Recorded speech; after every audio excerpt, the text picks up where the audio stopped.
Hi everyone, it's Sherry from OurLifeHomeschooling.com, where I share homeschooling encouragement for everyday moms. Every so often on my YouTube channel, I like to show an interview with a homeschool mom. I think it's really nice to get a sneak peek into some other families and see how things look for them. It gives me ideas and just knowing what works for them, and maybe sometimes just being inspired by some of the choices they've made. If you're new to the channel, my name is Sherry. I am a homeschooling mom to 10 kids. I'm married to my high school sweetheart Nelson. We've been married for 23 years. I'm a former public school teacher turned homeschool mom. I love encouraging other moms on my YouTube channel and on the blog OurLifeHomeschooling.com. If you like the content that you see here, would you do me a favor and like and subscribe? In this interview, I am talking with my friend Charity. She is someone that I knew actually when I was growing up. And when we connected for this interview, I think it's been maybe like 20 years since we had seen each other. So it was really great to catch up with Charity, and she's going to be talking about how she goes about choosing curriculum for her family, and specifically how she makes it work for multiple children. Charity's been homeschooling for several years, so I really know there's a lot that you can glean from this interview.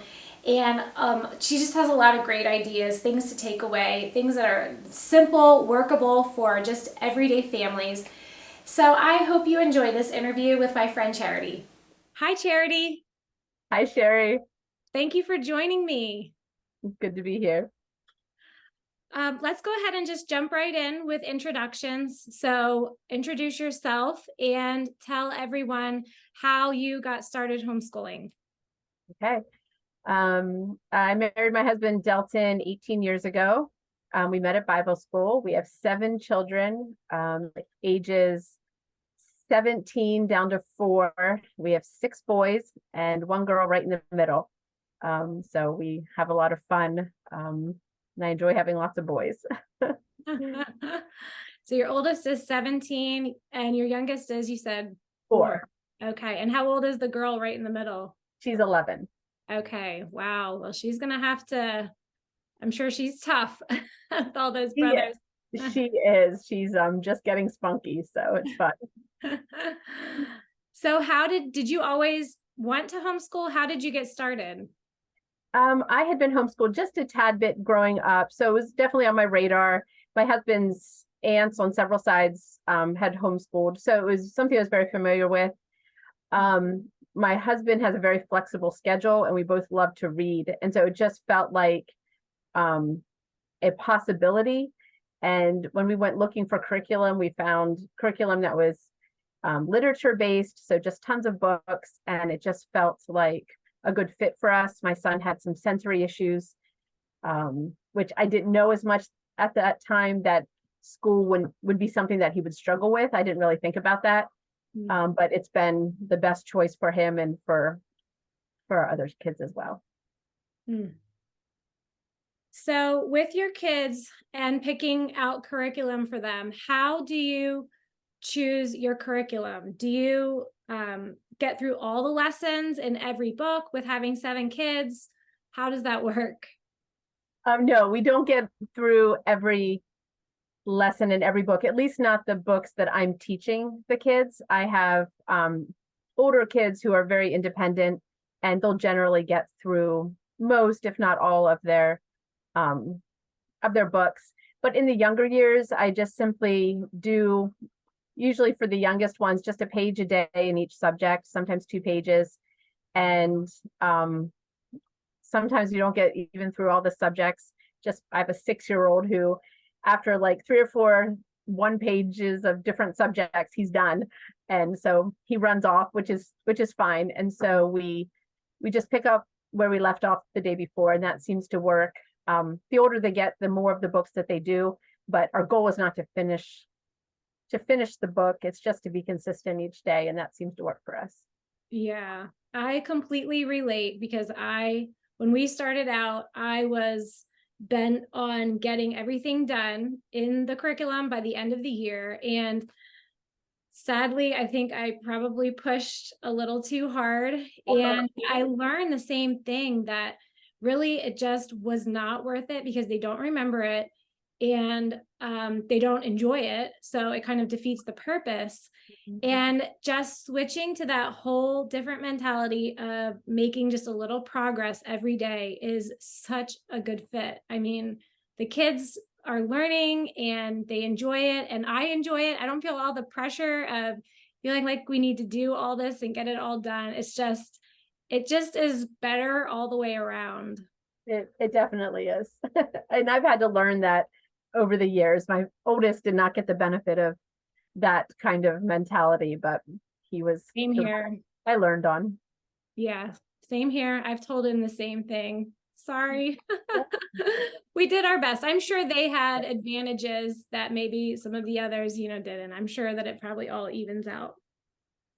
So how do you decide on a curriculum? Do you pick something for the whole family and make it adjust, or do you go individually with each child and pick something different for each of them? Now that I've been homeschooling, I tend to I've accumulated a lot.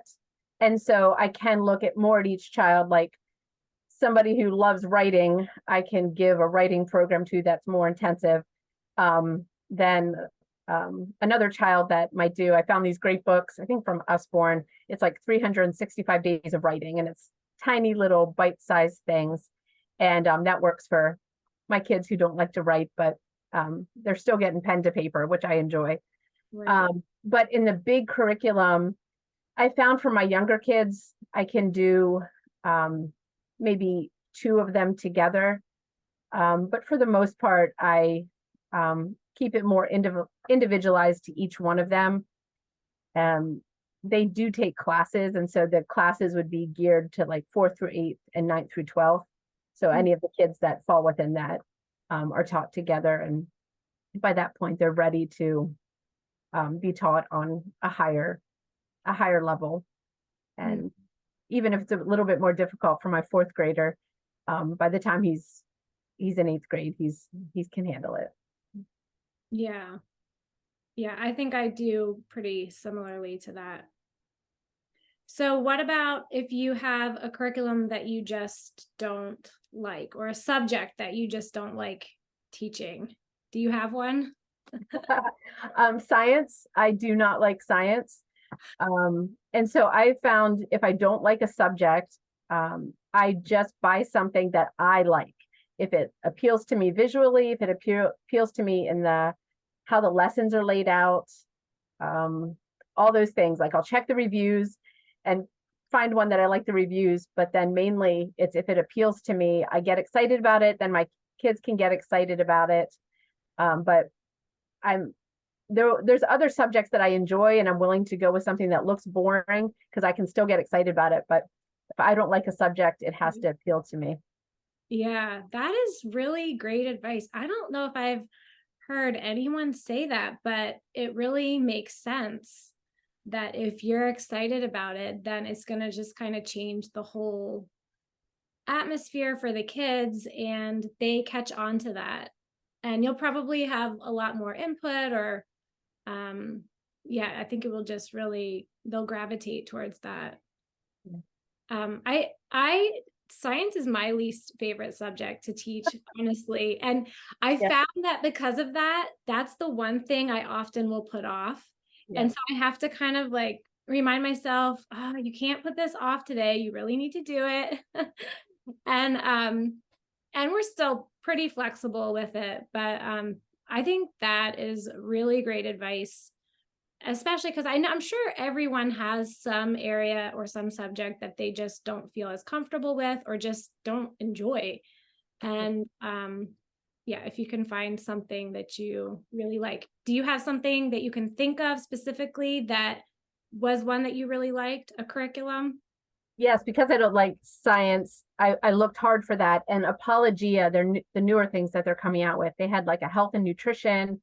And that just works so well for one of my older sons who he can take those big textbooks and those big binders and just go to town with them.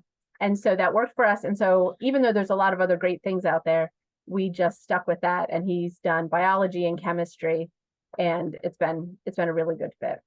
And my husband actually does science with the younger ones, which is the only way science really gets done for them. And we've gone with Apologia for them too. We're in botany right now. And Yes. the way they present it is very simple. And so they're actually learning and enjoying that. Good. That's a great way of looking at it. Can you give any suggestions for people who are on a tight budget and, no mom really wants to feel confined that she's not able to do as much, but sometimes it can kind of feel that way if you don't have as much in the budget as, especially if you go to a curriculum fair and you see everything, you just have this long list of things that you'd really like to get. Do you have any suggestions for how a mom could go about that if she has a tight budget? One thing, when you go to the curriculum fairs, you hear your friends talking. There's what's the word? FOMO, no fear of missing out. That just the idea that your kids are going to be behind, or everybody else has found the key or the right curriculum, and simply because of finances, you're missing out. And that's just not true. Like, just to let that go, that sense that your kids are going to be held back simply because of finances. For one thing, God opens doors that aren't based on our finances, and to allow God to provide in the way he wants to provide, no matter what your resources are. So if you can even recognize that in yourself, oh, you know what, I'm afraid that my kids are going to be missing out. I'm afraid that I can't keep up with everyone. To just consciously let that go, and just to walk in that freedom. I think that's probably a main one. Planning ahead is another thing I've seen that has been very helpful for me. If I'm planning ahead, then I'm looking at sales, I'm looking at yard sales for items that are already on my mind or subjects I already know we need. So that's been helpful over the years to plan ahead, because in August, if I need something, generally you just have to buy it new at that point. Right. If you wait. Yeah. And we have a Facebook group. There's a homeschooling Facebook group for all of Lancaster County, which is where we are. And I know just from being on that, people are always posting when certain things are on sale, and it's a great way to communicate and to know what's out there. And I have used that so many times. Just when there's something I really want, I know somebody's going to be posting about it, and just keeping an eye out for that. That's been helpful. I've gotten several used curriculums, especially like teaching textbooks or things like that people get done with and pass on. I've gone online and found those. Yeah. But so Facebook is a resource. Also, our town has a homeschool resource center where you can go in and sign things out for a full year. That might be a microscope. It might be certain textbooks, all kinds of things.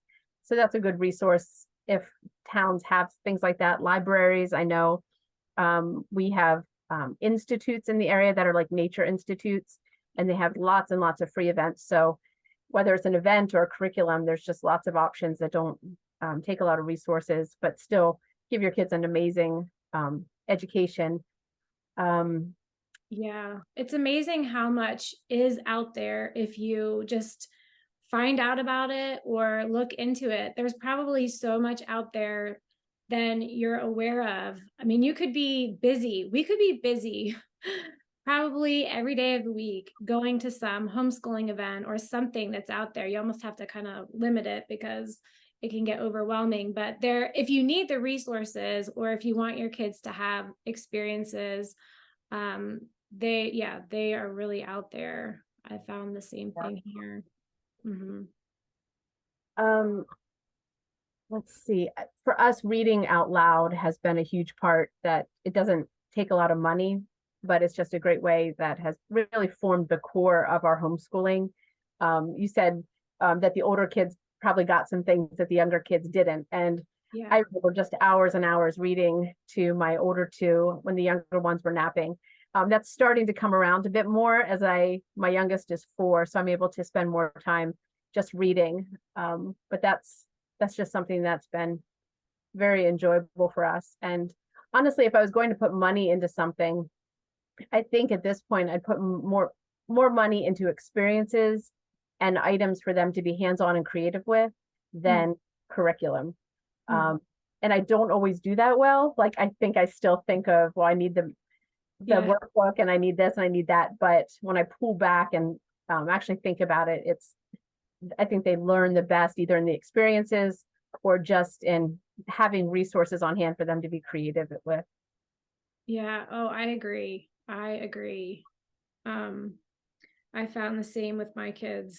They just having raw materials. Even today, our daughter, who's in a sewing class at co-op, she wanted to get out the sewing machine. So we got it out, and she had made something there. So she just already knew how to do it. And, she spent half of the afternoon doing that. Well, then our little 5-year-old son comes and he's like, oh, I want a sewing machine. So I happen to have an extra one that's kind of an old, broken down one, but it still runs and makes the noise, so he feels like he's sewing, and got out some fabric, and that entertained him for the longest time. And it not only entertained her, she has learned so much by just doing it again and again, the same project, and making gifts out of it. And I love that our kids are able to just use raw materials and learn so many things. Definitely. Yeah. It's such a blessing.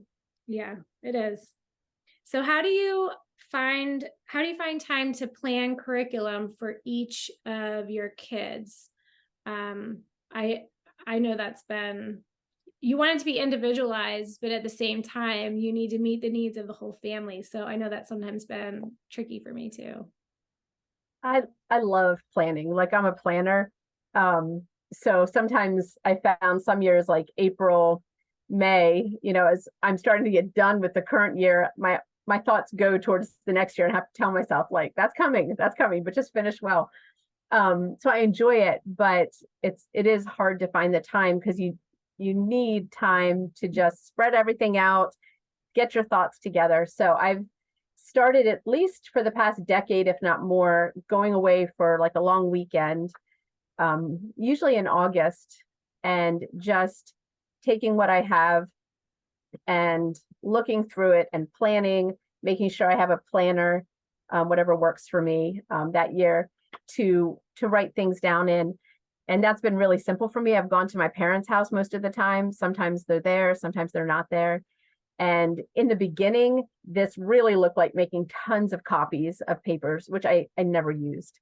I just never used it. But, it was just like, oh, I've got a plan. I've got a detail Monday through Friday for 180 days. And then over the years, it's actually, I still do planning, but it's much more simplified. And that weekend has just become much more of like a somewhat of a silent retreat, a time just to get my heart right, to take some time to truly pray for each of my kids, to see what the needs are, what worked last year, what didn't work. And so that's just been a time I've valued, just kind of like letting God meet me in that time. And it's also been a time that I've been able to invite some friends who are kind of like, are not my chatty friends. Like, they're great for other things, but just the friends that, like, they come, they bring their stuff, and they're in their zone, and it's like they get to experience the same peace and that same just meeting with God and taking some time to plan. And it's really been just a gift to them and a gift to me over the years. Yeah, what a great idea. I don't know if I've heard of anyone else doing that, but that sounds wonderful. I think I want to come. You can come. It's fun. Yeah, I mean, I know what a difference it makes to get away in general, from the kids, and to just have some time to reflect on things and to think about the next year and to pray for the kids. But just having that focus time at the beginning of a school year is, I think it would be a great way to start it, especially because I know how much our attitude reflects on our kids. So if you True. can get yourself refreshed and excited about a new year, that's just going to pass down to them. It definitely does. Yes. Yeah. So, what if you have a curriculum that you don't like? What is your advice on that? I know some people say like, just stick it out and there's no perfect curriculum, but then there's also like sometimes something is just not working or you just really don't like it. Definitely. That's happened on many levels. I think I first saw this. My son had some sensory issues when he was in kindergarten. I thought you just open books and kids learn and everything went very systematic. And we had chosen a math program that was mastery based. And so in other words, like if he couldn't get 1 + 1, 2 + 2, he didn't move on until he got that. So we were spending weeks and weeks and weeks. And I realized, oh, he needs more of a spiral approach. He needs to have lots of things presented, lots of different things, and then just review each different. So now he's, learning addition and subtraction and all the things. And eventually he gets it, but we keep moving. So that was the first time I realized sometimes even just the way your child learns, curriculum might work and it might not work, and it's okay. It's almost necessary to just keep honing either the books you're using, the way you're teaching them. It's helpful when you have the idea that you don't have to finish the curriculum. Sometimes curriculums are just so intense that it's not that you don't necessarily, it's not that you don't like the curriculum, it's just maybe a little bit too involved. And so if you can really slow it down, then you might find, okay, this works for us. Maybe we'll finish it next year. Maybe it just won't get finished. Yeah. Yeah, I've definitely stopped curriculum. Not as much now. I think I know what I like. I know what works for each of the kids, but if there's something they're not engaged in, I'm not engaged in, we're just not doing this. It happened a couple years ago. We had been using a history program I loved, and then we were going into the next year, and I found something on my shelf that I thought, well, I'll just use this, so I don't have to buy anything. And it just didn't work for us. And so I had to realize, just because I have it on my shelf doesn't mean I have to use it. We used it for the year, and then I went back to what I know worked. And so yeah, it's fun when you give yourself the freedom to work with things. I have found that the best curriculum is the one I'm consistent in. And so I have to also make sure that it's not just because I'm not doing it, that's not the reason. I keep wanting to look for new, fresh, fun things. So if I can be consistent with it for a couple weeks and it's still not working, it's gone, and I'll get something else. Yeah. That's the sign that Yeah. Yeah. Well, this has been a great conversation. I feel like I'm encouraged. Yeah, I feel like I'm encouraged just with some of your ideas, and I really like your approach. I think it's so similar to mine, and I think it's really nice when you finally get to that point where you've found what works for you, something that you're really comfortable with, and what works for your kids. And Yeah. just the longer you homeschool, the more freedom you feel, I think, to be a little bit more laid back and to not have to rush things so quickly and get them to a certain point by a certain time, because you know that them enjoying it is a really big deal. And you know that they're going to be okay. You've seen it with your older kids. They're going to, and not just be okay, but they're going to do really well. Yeah. And I think of, a lot of the mistakes that I made with our oldest, and yet I'm just so pleased with his progress and with the person that he's become, all of our kids. And when you start to see that, I think that's what gives you a little bit of just the reward of all that hard work of the early years. Yeah, you're right. You're right. Yeah, I would have stressed a lot less if I knew then what I know now. Right. Yes, me too. Well, thanks so much, Charity. Really appreciate you coming on and sharing with us. Thank you, Sherry. Thanks for joining us in this conversation with my friend Charity. I know that I am walking away from this encouraged and challenged by some things that I want to try, some ideas that I think I want to change up maybe in our homeschool, and I hope it's done that for you as well. Thanks for watching. I'll see you next week.